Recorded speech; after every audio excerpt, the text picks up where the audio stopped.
Jo, han ligner vel sin far. Tænk, for en uge siden var vi på flugt. Fra folk, der ville stene os, og fra røvere. Ja, og da vi endelig kom her til Bethlehem, så var der ingen, der havde plads til os. Nej, det var koldt, og jeg troede ikke, jeg kunne klare det mere. Men så nu sidder vi her i varme med vores lille dreng. Ja, det er ikke utroligt. Det er som om alt vi har grædt for som senere, når man ser på dem. Er det ikke rigtigt?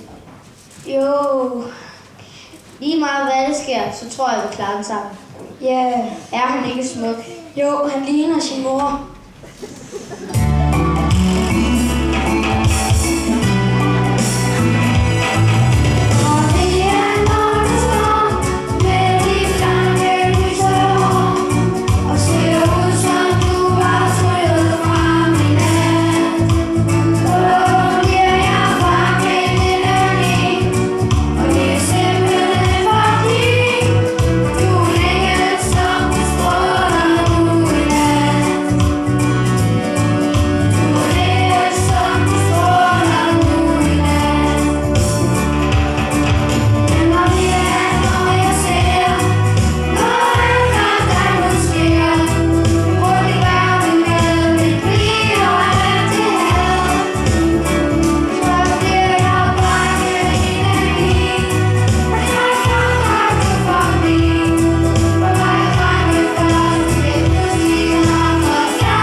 Se den stjerne, der står lige over stalden her.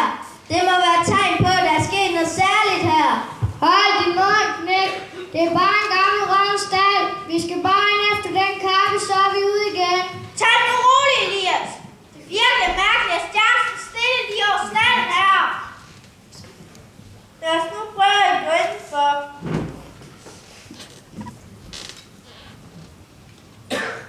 Goddag. Goddag. Har I set den stjerne, der står over stalden her? Hold din mund, knæk.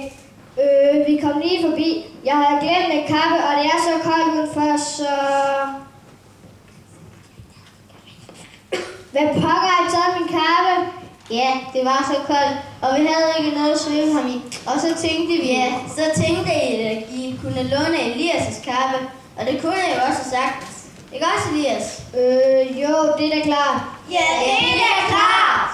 Men har I set den stjerne, der lyser over stalden? Jeg tror sgu, der er gået overgang ind. Ja. Nej, hvad han sød. Vil I ikke prøve at holde ham? Nej, han har fortjent bedre. Han skal ikke være sammen med sådan nogen som os. Hold op, Elias. Vi er ikke værre end alle andre mennesker. Nej, folk har sagt så mange gange, at vi er nogle ordentlige mennesker. Og nu tror vi næsten selv på det. Selvfølgelig er vi lige så ordentlige mennesker som alle andre. Jeg er jo også en lille barn som ham der. Ja, men det er længe siden. Så, nu pakker jeg den kamel. Det sidste gang, den fiser mig op i hovedet. Hold, stop. Stjernen bliver over stalden her. Nej, det kan da ikke passe. Er hvor kuk, jeg skal bæse? Nej. Sidste gang endte vi på en parkeringsplads i Stenbjerg. Lad os nu bare gå ind for.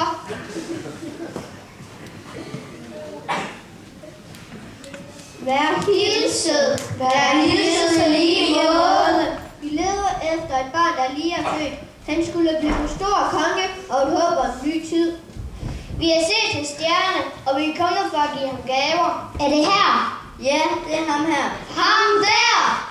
Selvfølgelig. Selvfølgelig har vi været dumme. Hvis vi skulle finde en sand kongesøn, så skulle vi selvfølgelig ikke lede hos en gal krigskonge. Nej, hvis vi skulle finde frem til en stor stjernes betydning, så skulle vi lede steder, hvor ingen ventede det. Ja, det var det, de gamle vidste. Det var det, der var de gamle bøgers hemmelighed. Her har I vores gaver. Ja, her har jeg vores gaver. Tak, det er alt for meget. Nej, overhovedet ikke. De kan byttes over hos Lalle.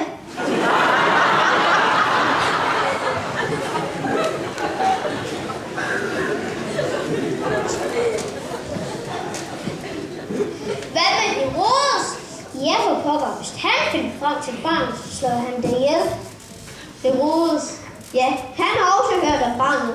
Og når han finder ud af, at vi ikke kommer tilbage, og fortæller ham, hvor det er, så fanden løs. I må flygte herfra. I må flygte til Egypten nu her i aften. Jeg vil sende sine soldater ud efter jer. Nej, ikke igen. Vi kan ikke holde til mere. Vi har lige været på flugt, og denne gang skal vi også have et barn med på slæb. Det skal nok gå, Josef, så længe vi har hinanden. Og måske skulle vi så hyrdedrengen hernede. Det ser ud til, at vores lille dreng er blevet glad for ham. Må jeg det? Det vil jeg mægtig gerne. Jeg vidste, at stjernen også var et tegn til mig.